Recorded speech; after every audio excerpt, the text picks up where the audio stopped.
కోటి డిఎంఈ కార్యాలయం ఎదుట ఆందోళనకు దిగారు వైద్యుడు శేఖర్. సాధారణ బదిలీలపై ప్రభుత్వం ఇచ్చిన జీవో అమలు చేయాలని డిఎంఈకు వినతి పత్రం ఇచ్చేందుకు వస్తే దాడి చేశారని ఆవేదన వ్యక్తం చేశారు. జీవో అమలుతో హైదరాబాద్లో 40% మంది వైద్యులు బదిలీ అవుతారన్నారు.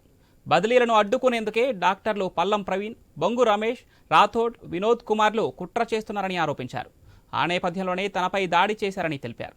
నలుగురు వైద్యులపై చర్యలు తీసుకునేంత వరకు డిఎంఈ కార్యాలయం ముందు నుంచి కదలనన్నారు శేఖర్. పైకి వచ్చేసారు, నా మీద ఒదుగు వచ్చేసి ఆఫీస్ ముందనే పట్టుకొని కొడుతున్నారు. నేను ఏమనలేదు, కొట్టనే అనేది. నేను మేడం కలుద్దాం అనేసి చంద్రశేఖర్ సార్ నేను కింద కారు ఆపుకొని పైకి వస్తున్నాం. పైకి వస్తుంటే అక్కడ నుండి ఇద్దరు ప్రవీణ్, బొంగు రమేష్ ఇద్దరు పైకి వచ్చేసారు, నా మీద ఒదుగు వచ్చేసి ఆఫీస్ ముందనే పట్టుకొని కొడుతున్నారు. నేను ఏమనలేదు. అంత లోపల అందరూ కలిసి ఒక మనిషిని కొడుతూ ఉన్నారు, ఒక డాక్టర్ని కొడుతున్నారు. ఇంత చదువుకొని ఇంత కొట్టుకోవడానికి ఇలా అనేసి చాలా షాక్లోకి వెళ్ళిపోయి మేము డాక్టర్ని వాళ్ళని విడదీయడానికి ప్రయత్నం చేస్తూ ఉన్నాం. అందరికీ వీడియోలు తీసుకోవాలనే ఆలోచన ఇట్లాంటివి రావండి. మేము అలాంటి వాళ్ళమైతే ముందే వీడియోలన్నీ అరేంజ్ చేసుకుంటాము. ఆ ఘోరాన్ని చూడలేక డాక్టర్ని పట్టుకుందాము అని వాళ్ళని విడిపించాలని చూస్తున్నాం. కానీ ఇలా కావాలి, సాక్ష్యాలు కావాలి అని అంటే నిలబడి వీడియోలో తీసిండే చాలా బాధపడుతున్నాము. మా డాక్టర్ల తరఫున, మా పెరిఫెరల్ డాక్టర్స్ తరఫున రియల్లీ దీన్ని ఖండిస్తున్నాము. దీనికి సార్కు సపోర్ట్ గా మేమందరం హంగర్ స్ట్రైక్ లో పాల్గొంటాము.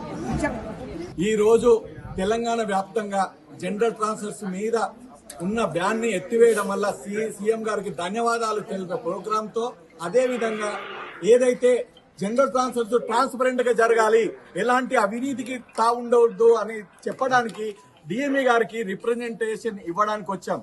ఆ రిప్రజెంటేషన్ ఇచ్చే భాగంగానే ఈ రోజు వస్తుంటే కొందరు గుండాలు ఎవరంటే గాంధీ నుండి, ఉస్మానియా నుండి, నీలాఫర్ నుండి దాదాపు 57 మంది.